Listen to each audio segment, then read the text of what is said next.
Previously on Creating Impact. You know, war is an ugly side of humanity and our country, and the politics behind it all are tricky too. I didn't care where people stood on it, if they were Republican or Democrat or anything. I just don't think we can have a healthy community if we're not practicing transparency and if we're not really like provoking and engaging each other and expressing things like thoughts that aren't complete, you know? Wow. Like trying to figure things out.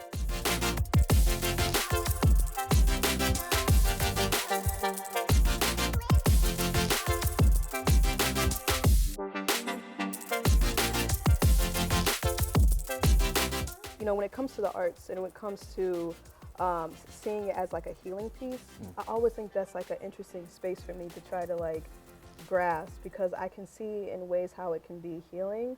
And you also even mentioned this idea of like art being a luxury versus a necessity. Yeah. And if you're calling it a necessity, I have 100 questions. Mm-hmm. So like, what was your thing on that? So it's absolutely a necessity. Wow. But I'll also tell you, no one takes credit for the artwork that they make every single day. To me, artwork is the use of your creative impulse, and that was how Otto Rank, who used to work with Freud, used to talk about it. That art and creative acts are kind of a manifestation of our own existential anxiety. That, you know, we're not permanent. We're going to die. So what kind of mark are you making? What difference are you making in the world? And think of all the different mediums of art, all right? Like, you don't have to be doing a painting. Like, you might just be whistling a tune when you go down the street, or taking a picture on your cell phone that someone might like, you know, but every single one of those creative moments and creative acts is sending out a little ripple that is changing the world for anyone else who sees it or feels it. And if we allow ourselves to accept art as being this broad, there's still room for absolute excellence and the pinnacle of talent that is out there, but people don't have to be afraid that they're like not Beyonce or, you know, not Michelangelo. Like, it's okay to not be okay. And one of the coolest things I think to remember is that all of these other artists, the like heroes that people have, at one point they were okay with not being okay too. You know, you just got to keep working it and practicing it. But if we take responsibility for that, for these creative things that we do, I think we could have a like healthier social fabric, and I think we need it. This is a bigger thing, but this luxury versus necessity thing is fundamental to me on like the political and social spectrum too. Oh, what do you mean? Well, all great human innovation, particularly when it comes to civic and civil innovations, were born from the migration of people. And we don't have new continents to go to anymore. Like, the internet is probably the last great continent that we've kind of found, but it's also dehumanizing us by moving into that space in terms of how we relate to each other. There's some great books that are sort of about this. The Moon is a Harsh Mistress is a sci-fi book where it's about what would happen if the moon could be colonized. Which people who have been disenfranchised and vilified would go there to find safety and sanctuary? Like, who would be the refugees of Earth to create their own society? What would that society look like? You know, would there be a different kind of education system, a different monetary system? You know, when we migrate, we can do these things. America was built to have this revolutionary principle in its heart, but we are not allowing ourselves to be that. And that's deeply infuriating to me, that we are so fiercely loyal to our own foundational doctrines, but we're also not honoring the revolutionary spirit of challenging, you know, all of these institutions and systems to find a better way to live. Yeah.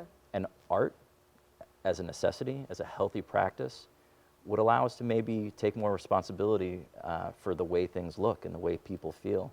Because those things are real, they matter, they're equitable, they have real repercussions and circumstances.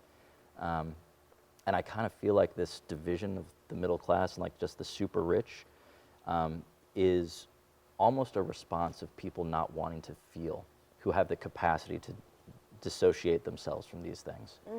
And I'm telling you, there's going to be another French Revolution type thing that's going to go on, you know, where I think the pyramid is going to flip upside down. I think it needs to. Right. I have that same feeling. One of the things too, just kind of like off topic just a little bit, but that I loved is, I mean, besides you being called the graphic terrorist, when I look at some of the things online about you, it's like this disruptive entrepreneur. You're the chief catalyst for Art by Love. What does that mean? I remember you said it in an interview, and they just bypassed that whole like title. I'm like, this dude just said chief catalyst. That's not operations manager. No. So like, what do these titles like? How did they come about? And you're so calm. Like that's the thing. Like you're just so like put together and calm. But you're like, no, like I will come and do this and do that and very intentional and stuff. Yeah, I mean, I don't know if it comes off this way, but I try to maintain a kind of humble exterior. But what people don't realize, like inside, It's is this fire. absolutely ferocious, ferocious way. Like I will never allow like people to be hurt or be deceived or like experience pain. I will use everything in my power and ability to be honorable, like successful, and to totally exceed expectations. I mean, I have this love name to live up to too, so that's kind of a thing. It doesn't have to be like perfect, but it's like there's something real in that, and I need to honor that reality, I think. But chief catalyst, I've had a lot of jobs. Artists start things and make things interesting and unique and exciting when it's at its best. You know, artists help remind people that life is unexpected and serendipitous, and it should be, and that's normally when we're at our best and when life seems to be its best. And so for me, chief catalyst, it's the entrepreneur side. Like I got to make new relationships, I got to develop business, I got to go on out there, demonstrate what we can do.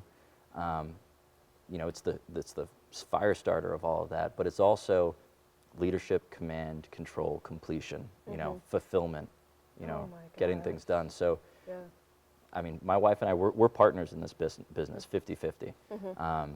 But I'm very much on the creative and new business side, and she helps out a little bit more on the accounting and operations side.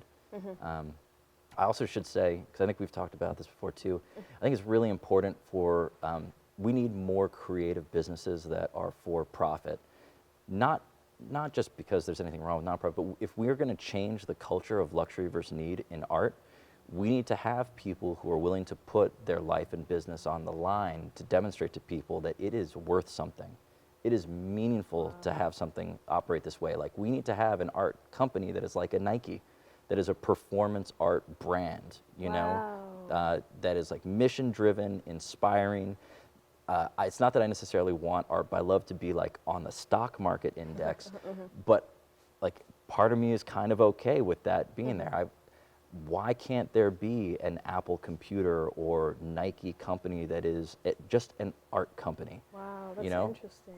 Well, and this is kind of where this is born from. Growing up abroad, one of the things that people all over the world have always admired about the US is freedom of speech and our creativity and our passion.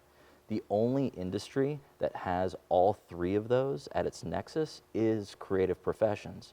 And so if we can build companies that represent that and can lead that and channel that, not just here or abroad, I think that's actually a sound economic driver and platform for a business. But we'll see. To me, art needs to fill the void that like the church has kind of left behind of faith and healing and community. Wow. Oh God, I just want to sit on that. Like, oh my goodness. Yeah.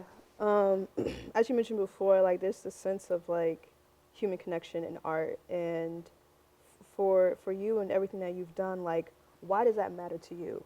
Like That's a great question. you have taken that on as such a responsibility, and then you've done it in such a interesting way, and I feel like why for you and all of your experience, why is that important for you? Why are you taking that on? You know, it could be early childhood experiences. Like I had a tracheotomy when I was 3 years old, and I remember like nearly dying. I remember being underneath a plastic bag in the emergency room to kind of keep me from getting infected. So I have this scar that I like see every day. So some of it is a little bit of that, like what if you don't have it tomorrow? A bigger part I think has to do with a responsibility I feel towards love and like our relationships together.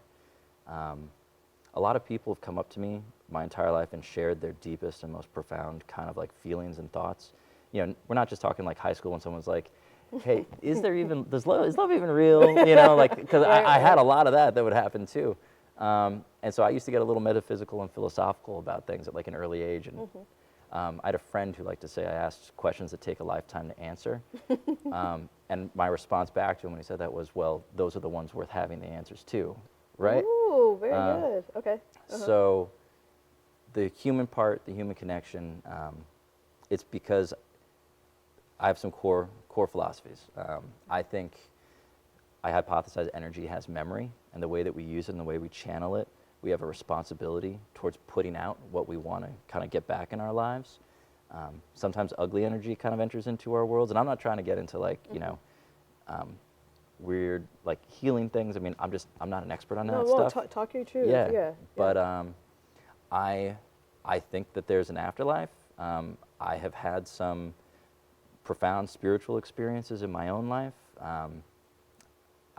When I was maybe 6, I remember being in church and having this sense that like we are the conscience of God, that supreme, if there is a supreme force or being or anything out there, it doesn't have the ability to decide between what's good and what's bad. I mean, on an infinite time scale, what is good and what is bad? If everything was just gone, would that be better or worse? I mean, so I kind of feel like we have this responsibility in the moment to try to, you know, define those things and reveal what those things are.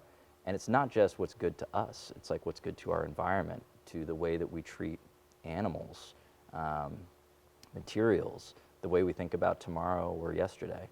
And so it's really important to me to try to be, like, I guess, respectful to that. And I'm not perfect. I mean, I have all kinds of flaws. But here's a better way of saying it too. I had this experience once where I was at a music festival for like several days, and I came back from it, and I was on this like natural high. It was like I could do no wrong. My best artwork was coming out at me every day. I was so locked in. And it wasn't just into like what I was doing, it was the way I was relating to people, like total strangers. The conversations I was having were like the best in my life. I was not the focal point of any of it. It was like I was just resonating with everything, or everything around me was resonating with me, and it felt amazing. And after a few weeks, it started to like dissipate a little bit. And I remember getting kind of concerned, because this was during summer in like college, and I was worried that at the end of the summer I was going to kind of fall back into some of like the old relationships, like people were going to be asking me to like go out drinking all the time or anything, and I wasn't quite interested in doing that as much. And this friend of mine, when I expressed this concern I had, I'm like, I can feel it starting to wane, like this magic is going away. She told me that her grandfather told her that we become the accumulation of all of the happiest moments of our lives. And she said, as you get older, her grandfather, and he was like dying, and her grandfather told her that don't worry about the ups or the downs, because if you continue going through your life living to try to be your best, your like equilibrium, like your median line is going to always be high. So it's just important to know, like what he was trying to say was important to know when you're below, like when you're low or when you're high, and that if you remember and celebrate those highs, it's easier for you to kind of get back to them. Wow. I mean, that was kind of how I took it. And so I was okay with then, you know, when sometimes bad things happen, you know, you have to learn, you know, maybe for some people they never get out of that, you know, they're just in a swirl. But I think it's really important if you have the ability to be positive, to elevate people, to take that enthusiasm and really like summon it and pull it on out of people. It elevates like everyone, you know, it rises the tide. And I don't know, I feed on that. And it's not, again, I can't do it all the time, but I would love to see a world where we all did that for each other. The only way it's going to happen is if you do it yourself. So if you can name that yourself, like when you, because you have little children and they're what, 3? I have my son will be 3 in January, and then I have a 3-month-old. And when they get to 18, like, what are you hoping that they're understanding about your work? So that's kind of a cool layer of perspective to put on it. Because I grew up with 2 creative parents. My father worked in advertising. My mom was able to stop work and like stayed at home, but was always really involved in the community. And I grew up with some artwork around me, which made me creatively comfortable and flexible, I realize now at an earlier age. Oh, sweet. I'd love it if my kids had that too. I'd like, as I get older and our business grows, for me to be able to afford more time with my family, in my kids. I mean, my father was able to afford quite a bit, but he traveled internationally a lot. Part of that was the generation of what was going on at the time.